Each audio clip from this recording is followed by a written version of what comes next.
Hey everyone's Classic DM, and this next video in our Classic Traveler series is going to cover character creation using the old rules from the book book 1, Characters in Combat, and the Traveler book. Let's just get right into it. So one of the things you'll find about Traveler that's quite interesting is its concept, and its main concept really is that, like in original Dungeons and Dragons, that you have 6 primary kind of attributes or character statistics. And if you've seen the other videos, you have seen me mention these. There's strength, dexterity, endurance, which are kind of physiological, obviously, and then intelligence, education, and then social standing. Social standing is not charisma. It's really like your ranking in a society. The universe of Traveler is kind of based on the Roman Empire in a way, the Imperium.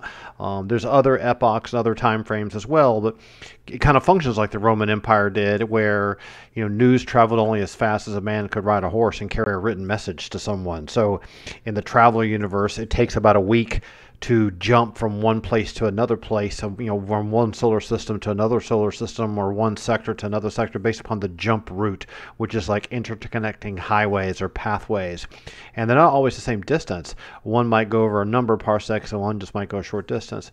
So because of that, there's no subspace communication with Lieutenant Uhura or anything like that. So because of that, you have this world where, what's happening 55 systems away could be a year out into getting the news. That makes it very difficult to manage a government or a society. So because of that, they included a statistic, called social standing. So when you're making your character, you can kind of pre-generate, like, where did you stand in, a society that's probably very class-based. It may or may not have different types of governmental systems. It doesn't matter. It depends on what the home world is and all that. But it's interesting because they don't have anything at all that references like your charisma or your leadership or how well you are to inspire your troops or your fellow members of your team, etc. So they use social standing. That's a nice twist. No other role-playing game really includes that. Only war games have something that kind of includes leadership, and the infamous charisma number ends up being used for sorcerers and crap in D&D, so it's kind of a funky little statistics. So what you do in Traveler is you start off with a character, and you're like 18 years old, and you enlist into some kind of a career. And that's usually very military oriented, but it doesn't have to be. You're going to see on the next page here that there's over 47 careers. And in subsequent versions of the game, they change that around a lot in search of the ultimate combination of class feeling careers. But the basic concept at this high level, the high concept, is you enlist in a structured organization and do a series of 4-year terms. And while you're in that, 4 years of committed service, almost like a contract or like being signed up for the Army, you're going to learn some skills. You're going to get training. Some things to increase your statistics, which are your strength, dexterity, endurance, intelligence, education. So it's kind of like the ability boost that you might see in Pathfinder 2nd edition. You'll age because you get 4 years old, and you don't live forever, so you're not like some elf or something that lives for 500 years or something. You're a regular person who might maybe live to 90 if you're lucky. So you ultimately, after a number of terms of 4-year terms of service, you'll muster out, which is kind of like retiring or leaving when you decide to leave, and you'll be paid cash, and you might get a retirement pay. You might even get a ship. So there's all kinds of things that are given to you as kind of like, thanks to your service. No gold watches, but you'll get lots of neat things like that. So the character creation process in Traveler is about establishing what you've done for majority of your life before you begin the game. And you're not 18 years old. You could be 22, you could be 28, you could be 32, you could be 57 years old. It isn't really about you being the level 1 idiot and you're going to be the best illusionist ever with your 8 hit points at level 3. It really takes characters that you would see in films and in novels who are already grown up. There's very few dramatic tales and stories, except for maybe Siddhartha or something, that start off with a blithering idiot.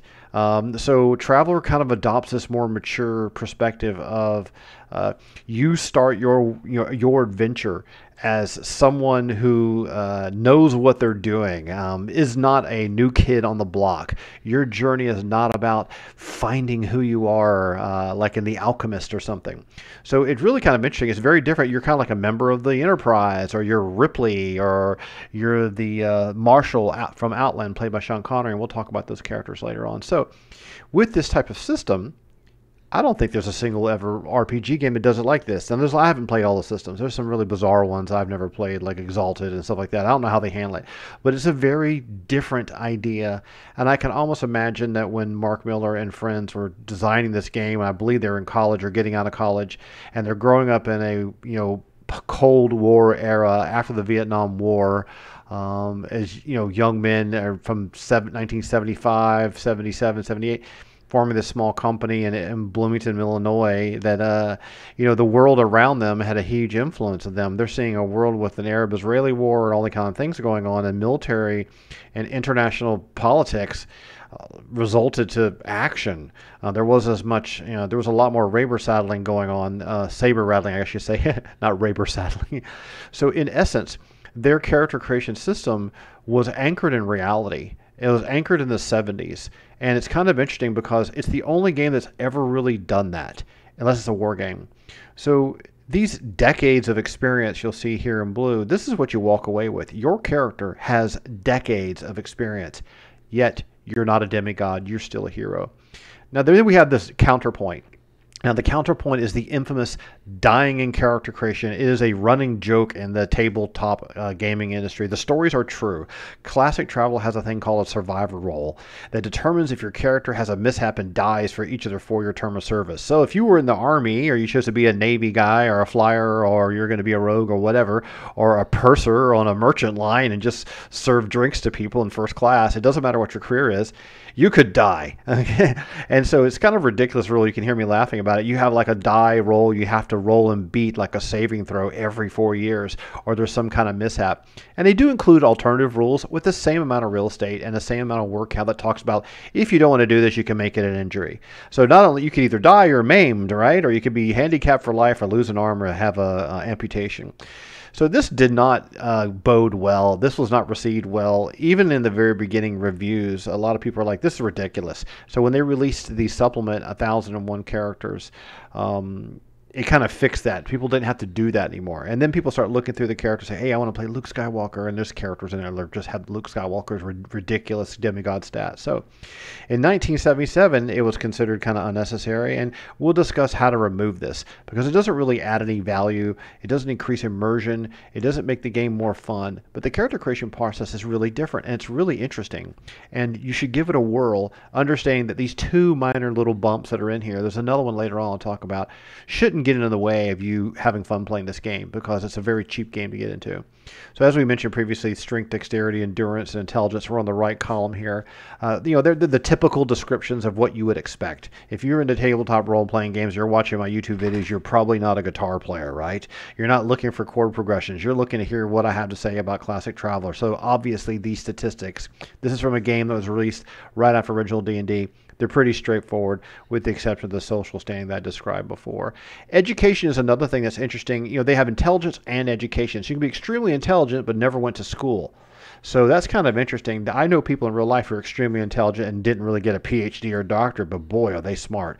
So there's really a difference there. Some people have a natural level of intellect.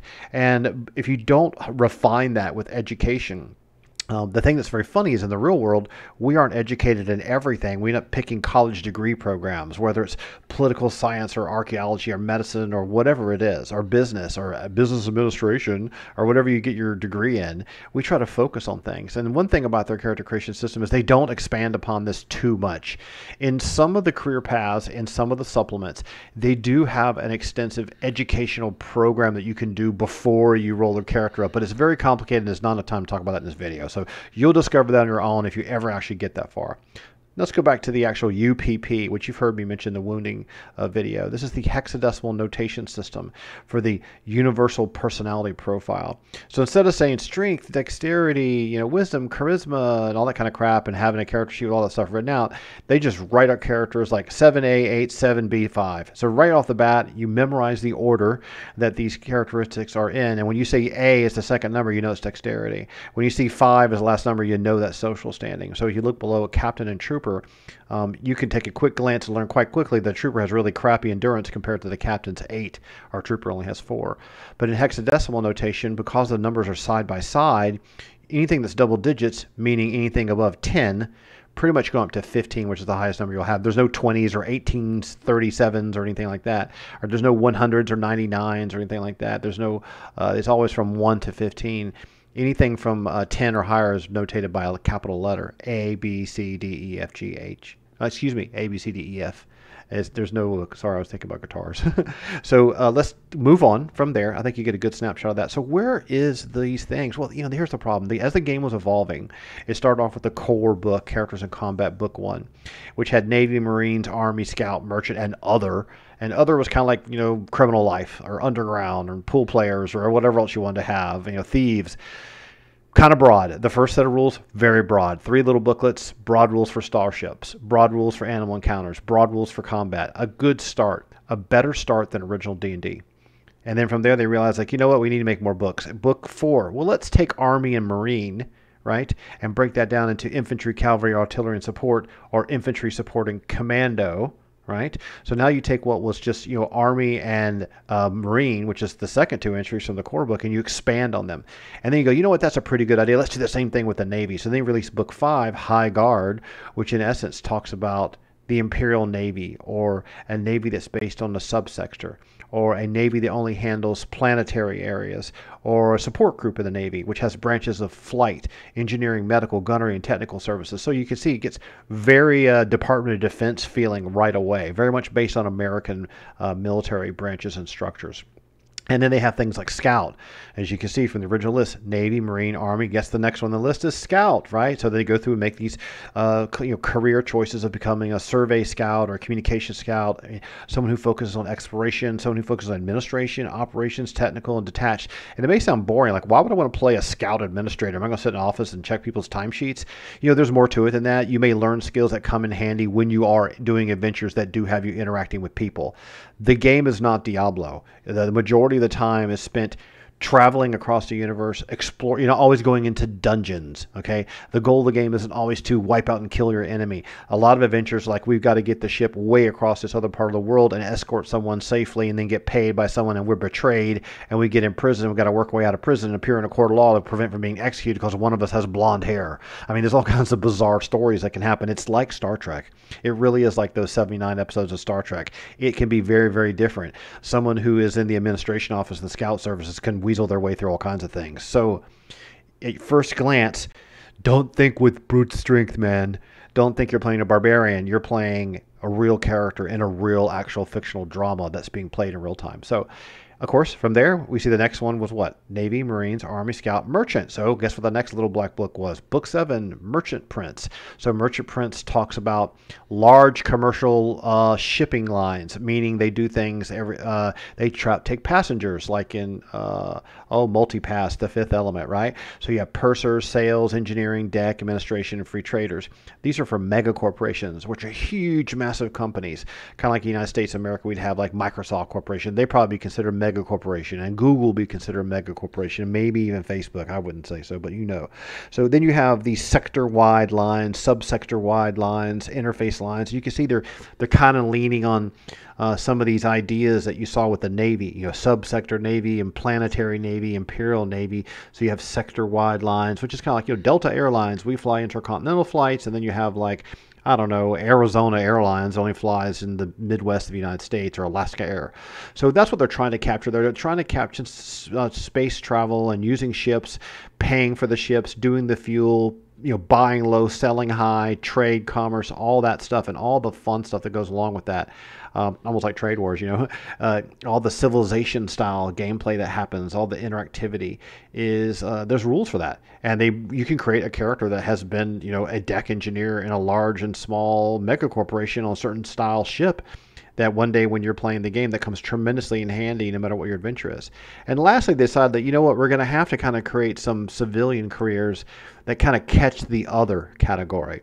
So they created this book called Citizens of the Imperium, which is also the name of a antiquated looking message board that still has some very smart people on it. It's never been updated. I don't know why, but whatever. It works, right? It's functional. It's ditto paper. It's a fax machine. So civilian careers with its Xerox style is pirate, a belter, which is someone who works in asteroid belts, sailor, diplomat, doctors, flyers, barbarians, which you can see appropriate for a low technology society, bureaucrats, rogues, noble scientists, and hunters. So in this civilian career, you kind of cover your bases. You might visit an alien world that has a very low technology level society using obsidian, as like the Maya did, right? And that's where you might have nobles and you might have hunters, right? And you might have doctors, which might be a witch doctor. You might have diplomats who might be a shaman or something like that. You may not have belters, but you may have a sailor or a fisherman. So they give you these broad topics to let you go with anything you want. So the discussion. 47 careers over 6 books. That's a lot. And they're very detailed breakdowns. And what happens is as you pick a career and go through this 4-year path, you're gaining skills. You're gaining statistical boost, right? Or characteristic changes. You are learning lots of interesting things. So your character is really fleshing out their history. So let's take their famous example of Alexander Jameson. This one has been done over and over to death. It was done for over 5 years. In 1977, the original book with this horrible picture of this guy, looks like from the D'Artagnan novels.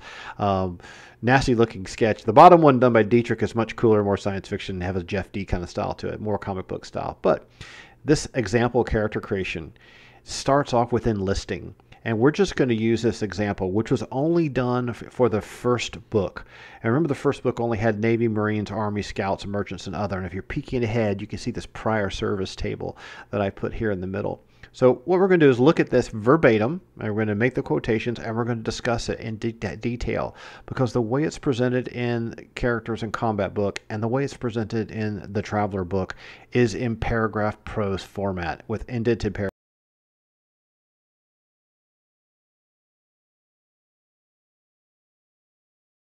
Breaking this down for you in a video, you'll be able to scrub through parts and about, okay, this is how enlistment works, and I'll put some timestamps in the comments. So what's the first thing you do? Okay, you pick something. You pick something that seems to pique your interest. I suggest you pick something that has skills that you're interested in, things that have characteristics that you're interested in. I suggest, like in Pathfinder 2nd Edition, and even I say in AD&D, come to the table with a theme. Like, hey, listen, in this situation, someone wanted to create a person who is going to be an economically viable Han Solo character, maybe, right? He wanted to be a merchant prince. He's going to buy high, sell low. He's going to be like the guy that runs the arena in the Gladiator movie. Someone who's really, was in military service, but today is all about making money. Really a lot of savvy. So once he picked the mercenary school, he has to enlist. And you see in the top here this enlistment roll of 7 or higher, 7+. That, like everything in the game, like the combat roll is 8+, means you need to roll on 2d6, because that's all you ever roll in the game, hardly, is 7 or higher. So in this situation, they say, he rolls his characteristics and he picks the merchants, and then taking stock of himself, he has his personal UPP, the temporary one, of 688C, right? And C is pretty nice. Remember, that's A, B, C, so it's 10, 11, 12. He's got a 12 in, what is that, intelligence? He's really smart. His education level is pretty good. Let's just double check and make sure we're not making a mistake here. So his intelligence is high, his education is pretty good. Let's go down here. And he's got really good social standing. These are really good statistics. His strength is a little low, but everything else is really strong. So that's a really great character. His enlistment roll is 7 or higher, so in this situation he gets a bonus. So you can see the DM of +1 if, DM of +2 if. So in this situation he had an intelligence greater than 6, so he gets this bonus of +2, so his natural roll is modified to become a 7, so he barely gets in. Now, what they did in this example to make it feel more alive, to kind of encourage you to create your own backstory for your character, they kind of create this fictional paraphrasing along the way. He visits the local starport, checks out the situation, and just barely manages to convince the captain to let him sign on. That could be anything. That is made up by the author. That's made up to kind of give you a sense of, like, how did Alexander Jameson get into the merchant service? Now, if you're writing a film, think of you writing a script. That could have been anything. It could have been he marches through the front door and, using his wit and charm, convinces the guy to sign on, but the guy's incredulous and he thinks he's kind of a snaky fellow, but he decides to do it anyway. So that's not necessary. It depends if you want to do that. If you come from a 5th edition D&D world and you're going to play Traveler and you want to bring your voice acting, character development skills to the table, that kind of stuff is going to give you tips on what the character's situation was when they do these actions in their life. It gives you their life story. So let's talk about this. One thing you'll see in the very beginning, having just finished school, Jameson sets out to win his fortune in the world, right? School, no discussion, right? They just drop that in there.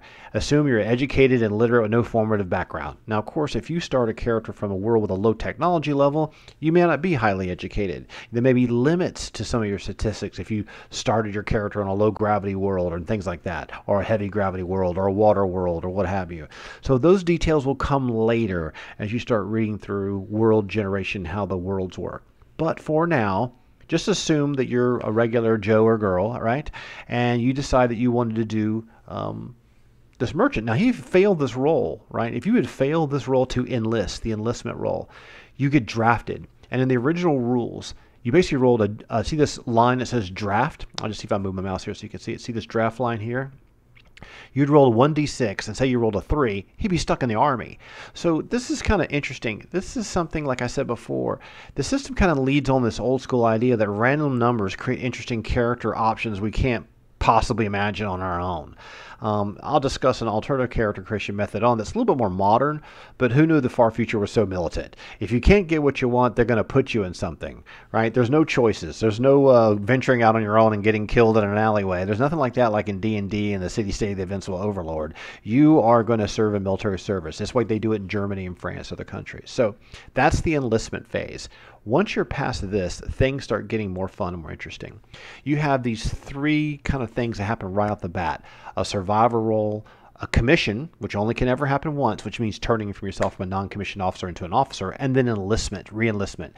And after that, you'll do some acquired skills. So we walk through this. We have another table called the prior service table, another shot at it, I mean. So in this situation, the first thing you have to do is a survival role. This is rules as written.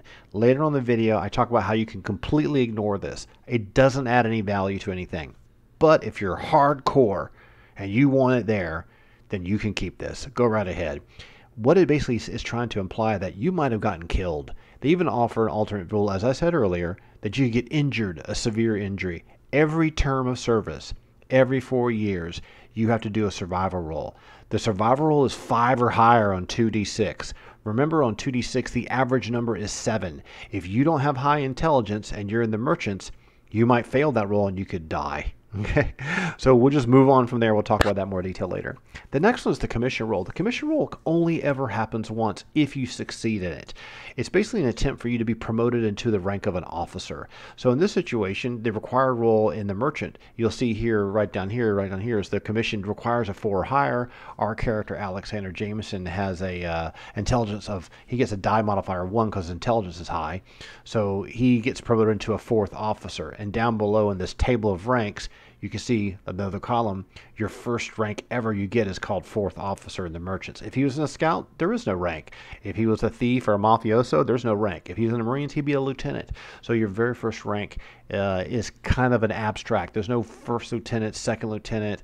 There's no colonel, lieutenant colonel, except in the Marines. The Army numbers are different. So there's no sergeant major, no NCO numbers, etc. So there's no E5s, all that kind of business. So once the promotion roll happens once, you don't keep doing it. So once you've been promoted to an officer rank, you just see if you can get promoted every semester. That's the next one down. The promotion roll, that same term that you successfully get commissioned as an officer, you get to roll a promotion roll. And every point thereafter, you get to do a promotion roll. That will affect things in the long run and benefit your character. Lastly, you do a re-enlistment roll. This is if you want to continue in the same service. Now, the way the rules are set up, you don't really jump around. You get tremendous benefits by staying in one service. So you re-enlist in the same service. If you decide that the merchant stinks and you want to switch over to the Marines and you think you can do it, you could do that, but then you don't get any major mustering out benefits or things of that nature. So you want to probably stick with your initial decision and commit to it and build a character around that. So in this situation, Jameson makes his re-enlistment roll fine, and the next step is him to go back and see, hey, over those 4 years, because I was commissioned, because I got promoted, and I successfully re-enlisted, what skills did I get? And I survived. So we're going to take a look at that next. So this is a process that's cyclic. Every time you do the next term, you do a survival role, you do a promotional role, and a reenlistment role, and then you do acquired skills. So let's go on to the next one, which is the acquired skills one. So acquired skills is where the real good stuff starts to happen. This is where you really want things to happen. In Pathfinder 2nd Edition, you got ancestries and heritages and all these kinds of things, these ability boosts that you put everywhere, so your character starts off with 10s and with straight 18s almost. So at the end of each term, the player rolls for acquired skills. Commissions and promotions affect that. That's why you want to do the commissions and promotions first, and then at the end of the term, you see what you got. So in this situation, Alexander Jameson has 4 skills during his term of service. 2 because it's his first term, 1 because he got commissioned, and 1 because he got promoted. Now remember, in his second and third and fourth term, he doesn't get commissioned again. It only happens once, so he might get 3. So you notice I've got some things marked here in red. Table 1, Table 1, Table 2, Table 2. I'll discuss that down below. That's because in the original Little Black books, the tables aren't numbered. But in the Traveler book, I think it was 1981, the large hardback 8.5x11 book, it is. So if you really want to have the guiding light, I suggest getting the Traveler book. It's much more easier to navigate. But in this situation, he's rolling on this acquired skills table. You see on the right-hand side here, there's a personal development table, a service skills table, an advanced education table. An advanced education table allowed only for characters with education of 8 or higher. So in this situation, he rolls on table 1, he rolls a 1, so he gains +1 to his strength, right? And the work as a 4th officer was at times strenuous. That, once again, that's kind of like prose writing to flesh it out. Table 1, he rolls a 5. He gets blade combat. This is still the same table you see right here, right? We're looking at this picture here. So he gets blade combat. And then on table 2, right, he rolls a 2 for a Vac Suit. So this is the skill he gains. So this personal development, which sometimes has a skill, and then he rolls here, he rolls a 2, he gets Vac Suit, which is this one here. Now, Vac Suit is like a space suit. It's a vacuum sealed suit that you can spacewalk in, so your blood won't boil when there's no atmosphere or no atmospheric pressure. So, and then lastly, because he gets 4 altogether, he gets to roll on this table 2, and he rolls for electronics. Now you see the electronics is right down here in number 5. So in this situation, what he's doing, he's rolling on personal development table, right? Twice, 3 times, and then 1 time he's rolling on this last one, this advanced education table. So it's not real clear as to why. Now, if you know why, you should leave a comment, explain to people. How do you know, as a player, to not just roll from anything you want? Now, there are some rules that describe that a little on. So some skills require you to pick an element beneath it. And there is some rules that say exactly why it is this way. Like you have the option of picking, but you can't pick more than 3 in one. It's really hard to remember that. So I don't think anyone's going to penalize you if you just rolled on personal development once and service skills twice and advanced education once. So let's just move on from there. So as I mentioned before, you'll find these red table numbers, and they're not really that useful unless you're using the Traveler book. But when it goes back to the skills, some of the skills like blade combat, he picked a dagger. Now, if you play the game and you've done some of the combat, you know how relatively useless a dagger is, but it's a modern, normal weapon. You could use it and take it to a city. No one really realizes you're not going to carry a battle axe on your back, right? So those are the kinds of things to think about. It depends what your game is going to be. If you're not playing Diablo version of Traveler, having a personal weapon like that might be able to keep you alive in a bad situation. Someone tries to mug you. Let's move on. Second term of service. Remember, it's a cyclic role. We don't do the commission role anymore. He already got promoted to an officer. So he does survival role, promotion role, reenlistment role, and then acquired skills. So in this situation, his survival role, he survives. And then his promotional role, he's promoted. So he gets promoted up to 2nd officer. And then he signs up for a 3rd term of service. He makes that.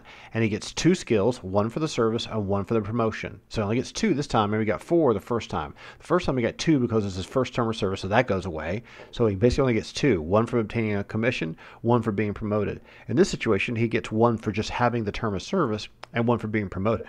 Excuse me.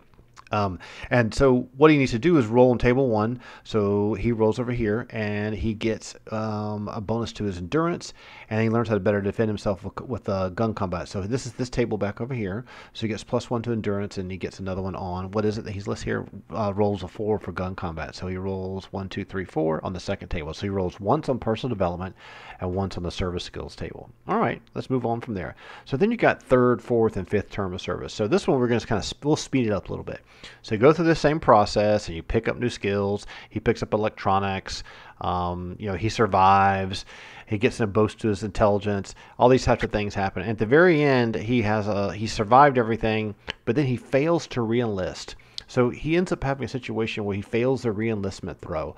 So because of that, he has to retire, right? And he served now 5 terms. That's 20 years of his life.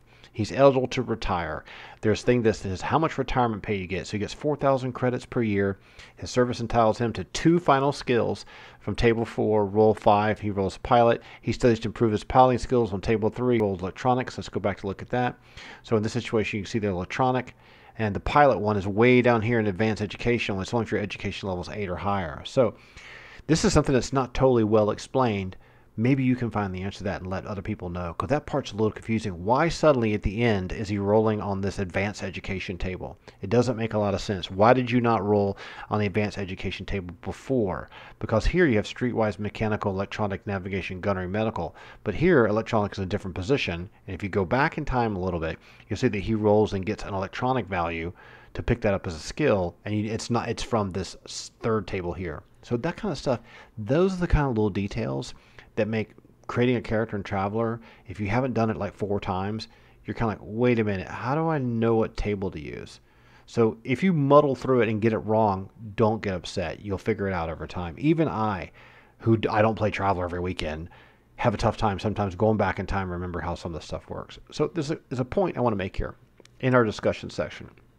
Be wary of the phrasing in the rule books. For example, it says, his service entitles him to 2 final skills, right? The way this is written, right down here, let's see, at this point, firmly entrenched, he falls upon hard times, there's a cutback. Because he has served 5 terms, he is eligible to retire at 4,000 credit per year. His service entitles him to 2 final skills. This makes it sound like because he's retiring, he gets these 2 extra skills. That's not what's happening at all. Everyone gets 2 skills for their term. It doesn't have anything to do with the fact that it's his last term. So be sure to let the phrasing, the way that's written in the order, makes it sound like his retirement benefit is 2 extra skills, 2 final skills. Well, he gets 2 skills, and yes, they're final, but they're not because he's retiring. So I know it sounds like a subtle detail, but if you didn't pay attention, you were kind of confused. You meant, whoa, 2 skills for the final term and 2 more bonus skills, because in the Alexander Jameson example, it says his entitlement, right? So the choice of words is a little confusing. Let's move on here. So mustering out. So he has to leave, right? He doesn't make his enlistment roll. So there's a table for this, right? So all these D6 tables. So when your character leaves the service, you have to roll for benefits. So in this situation, there's benefits there's table 1 and table 2, which are actually laid out. And he rolls different settings. He does different rolls here to determine what kind of benefits he gets. And it explains to you, a benefits roll for each term of service served. So in this situation, he has X number of terms that he served. He gets to roll. So after 20 years of active duty, he's entitled to 2 extra rolls in a mustering out table. There's a rule that tells you, right here, for example, a non-commissioned character served 4 terms, is eligible for 4 mustering out rolls and benefits. You can roll a total of 4 times between table 1 and 2. So you can pick which one you want as long as you don't roll more than 3 times on table 2. And that's because table 2 is the cash table. So you actually have flexibility. If you want to roll 3 times in the cash table and go 40,000, 40,000, 10,000, and then roll 1 time here and pick up another gun, that'd be fine. So now he finishes out, and all of his stuff here comes to fruition. He has all this money. We have to think about aging.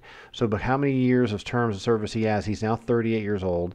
He has a saving throw to see whether he loses strength. So he has to roll 8 or higher, right, to make sure his strength doesn't drop, or his dexterity drops by 1, or endurance drops. So he rolls all these things here, right? So he has to roll these kind of things to make sure his statistics don't drop. So this is an optional rule if you want to keep it. I think it's pretty fair because it makes the characters more real. They're not demigods. All right. So after he's mustered out, you wrap it all up. So now he's a 38-year-old merchant captain. He's subject to 2 rounds of aging. 1 round should have been made at the end of the term of service 4, but instead was being resolved this time for simplicity. The other round is due to the end of the service term. He rolls twice, 1 for each round of aging being resolved. So in this situation, his saving throw is 8+. He rolls a 12, so he doesn't lose strength.